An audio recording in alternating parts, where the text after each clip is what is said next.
오늘 과테말라 선교사로 가기 전 준비와 간 이후에 어떻게 정착했고 또 어떻게 사역하고 있는지에 대한 박배관 송지혜 간사고요. 저희 큰 딸과 둘째 아들 이렇게 둘이 있습니다. 저희는 CCC 선교사로 22년, 작년이죠. 11개월 전에 파송받아서 이 땅에 오게 됐고요. 지금은 어느 정도 현지에 잘 정착해서 잘 살고 있습니다. 감사하게 또 올해 시작하면서 저희들 단기팀도 받고 자비랑 선교사들도 이 땅에 이제 2명이 와서 지금 현재는 저희 집에 같이 살고 있습니다. 자비랑들이랑 같이 산다고 하니까 여러분들이 많이 걱정하시고 우려를 많이 하시더라고요. 네, 생각보다 너무 잘 지내고 있습니다. 너무 감사한. 가훈은 섬세한 가정이라고 합니다. 섬김으로 세상을 변화시키며 한없이 사랑하는 가정이라는 뜻을 가지고 있고요. 가정의 모토를 중심으로 이 땅 가운데서도 동일하게 살아가려고 노력하고 있고, 그 GCTC 29기 아내와 함께 훈련을 받았고, 그 이후에 2009년부터 2015년까지 청주지구에서 캠퍼스 간사로 사역을 했습니다. 사역자로 이렇게 여러 훈련들을 받을 수 있었던 건 큰 특권이었던 것 같고요. 너무 감사하게 16년도에 또 제천지구 책임간사로 발령받아서 5년 동안 제천에서 이제 지구 책임간사 경험을 할 수 있었던 것이 사실 이게 전체적인 그 선교 사역에 큰 도움이 됐던 경험이었습니다. 그 이후에 팬데믹 때문에 저희가 원래 예상했었던 일정보다는 좀 늦어졌지만 이후에 이제 GSM 해외 선교팀에서 잠시 사역하고 이 선교사 훈련원에서 훈련받고 파송받아서 작년 5월 27일에 과테말라로 파송받아서 오게 됐습니다. 저희가 2013년도 결혼하고 얼마 안 돼서 신혼 기간이었었는데 그 시기에 한국 CCC에서 중남미로 첫 단기 선교를 보내기로 결정을 하고 그때 이제 첫 팀으로 학생들을 데리고 저희 아내와 함께 개척팀으로 한국 CCC 중남미 첫 단기 선교를 2013년 1월에 가게 됐습니다. 그 계기로 중남미 선교가 시작이 되었고 지금 한 10년이 지나는 동안에 중남미 여러 나라들이 개척이 되었고 협력 사역들과 뭐 단기 선교, 스틴트, A6까지 다양한 사역들이 확장되고 있는 과정이 있어서 사실 저는 이제 처음 시작했을 때서부터 보아왔고 당사자였기 때문에 중남미 선교에 그래도 한국 CCC는 가장 오래된 경력자이긴 한 것 같습니다. 너무 감사하게. 그래서 저는 2019년까지, 2013년부터 2019년까지 매년 단기 선교를 이곳으로 8번 단기 선교를 왔었고요. 저희들이 올 때 저 혼자 온 적도 있었지만 저희 가족을 데리고 오거나 아내와 오거나 이런 경험이 있었기 때문에 거룩한 투자라고 믿고 그 과정을 통해서 하나님 또 주신 은혜들이 있었기 때문에 그런 이야기들을 여러분들과 나눌 수 있었으면 좋겠습니다. 팬데믹이 시작되면서 이 단기 선교는 이제 멈춰졌고요. 그 이후에 다시 이제 팬데믹이 해제되고 올해부터 단기 선교와 이제 스틴트가 시작이 돼서 지금 사역을 이미 진행하고 있고 이번 여름에는 GCTC A6 팀이 들어오고 여기 지금 훈련받고 있는 유승호 간사님의 과테말라의 간사 스틴트로 또 오게 되고 다양한 이제 선교 사역들이 좀 진행될 예정입니다. 저는 오늘 여러분들과 이게 3가지 정도 선교 출국 전 준비 그리고 현지 도착과 적응, 사역 현장 감증 이 3가지 카테고리를 가지고 간략하게 저희 사역과 또 이야기들을 좀 나눠보도록 하겠습니다. 첫 번째는 선교 전 준비인데요. 제가 2013년도 첫 단기 선교로 이 과테말라를 오게 되어졌을 때 사실 중남미에 대해서 아는 거가 하나도 없었습니다. 그리고 실제 뭐 스페인어를 한마디도 할 줄 몰랐고 이쪽에 대한 어떤 정보도 없는 채로 여기 한국 선교사님이 저희 CC 선교사님이 안 계셨는데 저희들이 현지인들이랑 연락해 가면서 직접 개척을 하면서 온 거였기 때문에 사실 그때 당시 제가 단기 선교 처음 나갈 때는 그래도 국가 간 협약이니까 국가 간 예의상 한 번은 그래도 갔다 와줘야 된다라는 생각으로 가게 됐는데 그 계기가 결국 10년의 여정을 인도하게 됐고 이제 선교사까지 오게 된 과정이 되었습니다. 그래서 그 과정을 통해서 하나님께서 중남미 선교에 대한 필요를 많이 보여주셨고 저희 가정에게 도전해 주시면서 저희들은 지속적으로 장기 선교사로서의 이제 꿈을 꾸면서 이제 차근차근 준비하는 과정이 있었습니다. 그 과정 속에서 여러분들에게도 해당될 수 있는 부분인데 사실 선교사의 마음을 가진 것은 이미 이전이시잖아요. 선교사의 마음을 가지고 계시고 이전부터 그런 나라에 대한 꿈과 비전을 품고 계셨을 텐데 마음 같아서는 빨리 나가고 싶었지만 상황이 그렇게 되지 않다 보니까 이렇게 마음을 이렇게 잡기가 쉽지 않더라고요. 그 나라를 위해서 기도하고 관심을 갖는 게 쉬운 일은 아니더라고요. 그래서 의지적으로 현장에 가 있지 않지만 할 수 있는 일이 무엇일까 이렇게 고민하는 과정 중에 저희 팬데믹 기간 동안에 나라마다 기도 운동이 시작될 때 제가 중남미를 맡아서 모임을 진행을 했습니다. 그래서 중남미 선교에 관심 있는 학생들을 모아서 그 학생들이랑 격주로 뭐 한 달에 한 번씩 이렇게 중남미를 위한 선교 정보들도 나누고 기도 제목도 나누면서 이 모임을 계속 진행을 했고요. 그것이 저희가 이제 선교사로 준비하는데 큰 중요한 준비가 됐습니다. 이렇게 하다 보니까 이제 자연스럽게 현지와 계속 연락하게 되고 또 피로나 기도 제목들을 묻게 되고 또 현지에 있는 사역자들이나 현지 친구들이랑 SNS로 지속적인 과정들을 갖게 되다 보니까 여러모로 준비할 수 있는데 마음을 준비하는데 상당히 좋은 영향이 있었던 것 같아요. 막연하게 현장 가갖고 뭘 시작해야지 하다 보면 이미 너무 늦은 경우도 있고 그때서부터 적응하기가 참 쉽지 않은 부분들이 있기 때문에 어쨌든 의지적으로 기도 모임이라든지 아니면 다양한 관심자들과의 만남들, SNS를 통한 준비들 이런 것들을 해보시면 어떨까 좀 제안을 드립니다. 그리고 또 한 가지는 제가 당장 나갈 수 없으니까 언어를 미리 좀 준비해야 되겠다 생각해서 시원스쿨 같은 거 공부를 하기도 했는데 여기에서 할 수 있는 일이 뭘까 이렇게 찾다 보니까 국가장학금 세대는 아니거든요. 여기 계신 분들도 다 국가장학금 세대는 아니시잖아요. 한국에는 국가장학금 시스템이 너무 잘 돼 있어서 2년 정도 사이버 외국어 대학교 편입해갖고 스페인어과 수업을 들었는데 돈을 한 푼도 안 내고 들었습니다. 그러니까 국가장학금 신청을 하니까 지금은 이제 사이버로 들을 수 있는 수업이나 이런 것들은 여러분들도 아마 다 대상자입니다. 뭐 언어라든지 아니면 개인적인 공부들은 사이버 대학교들이 워낙 많기 때문에 퀄리티가 너무 좋거든요.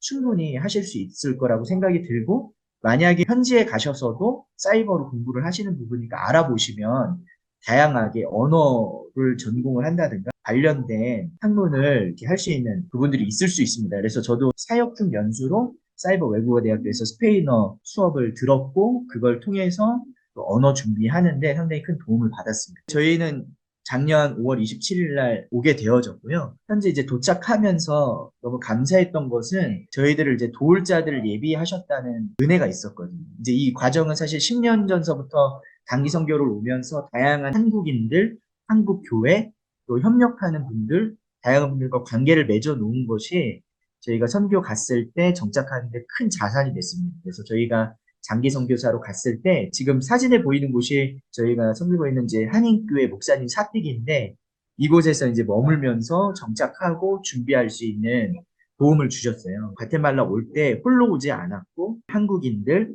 당연히 뭐 현지 간사님들과 현지 과테말라 팀들도 저희들을 많이 서포트 해주고 챙겨주었지만 다양한 어떤 네트워크를 통해서 도움받을 수 있는 분들 도움을 받을 수 있었던 것이 정착에 큰 도움이 됐습니다. 실예로 주변에서 이렇게 도움을 받지 않고 혼자서 정착을 하려고 하면 정서적으로나 정신적으로나 상당히 힘들기도 하고 이렇게 돌아가는 일들이 많이 있는데 시간을 많이 단축하고 정착하는데 상당히 큰 도움을 받을 수 있는 것은 이미 현지에 살고 있는 다양한 분들, 현지 분들의 도움을 통해서는 정착하는데 상당히 큰 유익점이 있다. 저희도 이미 알고 계신 분들이 아니었고 다 네트워크를 만들어가는 과정 가운데 만난 분들이거든요. 그런 과정을 통해서 현지에 잘 정착할 수 있는 좋은 계기를 만드는 것도 좋은 방법이 아닐까 좀 생각이 들고요. 저희가 아이들이 어렵기 때문에 현지 정착하는데 가장 신경 쓰였던 부분이기도 하지만 이 부분을 위해서 하나님께서 특별한 은혜들을 많이 허락을 해주셔서 저희 아이는 이제 2학년, 초등학교 2학년이어서 학교에 이제 정착하고 시험 보고 준비하고 들어갈 때 한 번에 딱 합격을 시켜주셔갖고 정말 하나님의 특별한 섬세한 은혜와 도우심과 인도하심이 있었다는 생각이 들거든요.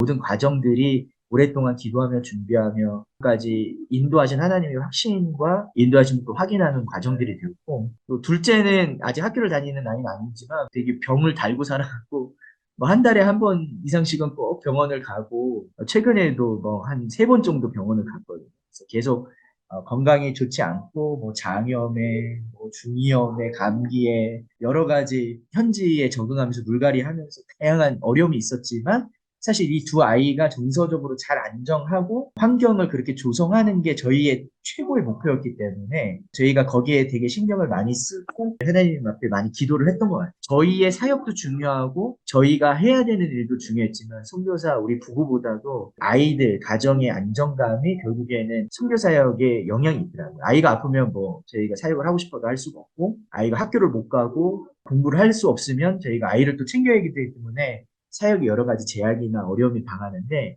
그런 가정의 환경이나 아이들의 정서적인 부분들을 먼저 최우선적으로 해결하고 그 부분을 제일 먼저 세팅이 되고 나니까 그 이후에 사역적인 안정감은 자연스럽게 따라오는 부분이더라고요. 저희한테는 상당히 중요한 어떤 포인트였던 것 같습니다. 10년 전서부터 계속 여기에 단기 선교를 왔기 때문에 현지 사역자들과 지속적인 관계를 잘 맺었고 아주 친밀하고 깊이 이렇게 교제할 수 있었고 이제 중남미 사람들이 친밀하고 되게 이렇게 살간 것 같은데 저희가 와서 이야기를 들어보고 또 깊이 교제해 보니까 겉으로는 그렇지만 속으로는 그런 마음이 없더라고요. 겉으로는 되게 막 아미고 이렇게 하면서 되게 친하고 막 이렇게 허그하고 이러지만 실제 마음속에서는 상대방에 대한 신뢰를 갖는데 상당히 오랜 시간이 걸리더라고요. 또 저희를 되게 환영하고 좋아해주고 막 이래서 당연히 우리에게 되게 좋은 호의적인 사람들이라고 생각을 했는데 그 과정을 통해서 보니까 저희도 한 4, 5년 걸렸거든요. 단기선교 오면서 이분들이 지속적으로 저희들을 쟤네들이 와서 뭘 하나, 어떻게 하나, 진짜 우리나라에 대한 관심이 있나, 정말 자기 유익을 위해서 저런 걸 하는 건 아닌가, 이런 것들을 되게 면밀히 오랫동안 관찰하고 보고 있었더라고요. 근데 그런 이야기들을 이제 저희들이 이제 친해지고 친밀해지고 하니까 시간이 오래 지난 다음에 그런 고백들을 하면서 지금은 진짜 뭐 친구 이상의 가족으로 현지 간사님들과 너무 깊은 좋은 유대 관계들을 맺고 있고 너무 친하게 잘 지내고 있습니다. 그런 부분들이 저희의 사역적인 부분에 큰 바탕과 이 부분이 됐다는 부분을 말씀드리고 싶고요. 그리고 마지막으로 이제 사역 현장 간증인데 저희가 온 지 이제 1년뿐이 되진 않았지만 그래도 여러 가지 다양한 일들이 있었습니다. 특별히 이제 팬데믹 이후에 캠퍼스가 온라인에서 오프라인으로 올해부터 전환되는 과정이지만 저희가 사역하는 메인 캠퍼스는 또 정치적 상황 때문에 오픈되지 않고 어려움이 있었어요. 그런 과정 속에 저희가 사역하는 메인 캠퍼스를 들어갈 수 없게 되고 또 나머지 서브로 사역하고 있었던 사립대 한 군데가 있었는데 그곳 담당하고 있던 간사님이 작년에 갑작스럽게 돌아가셨어요. 12월 달에.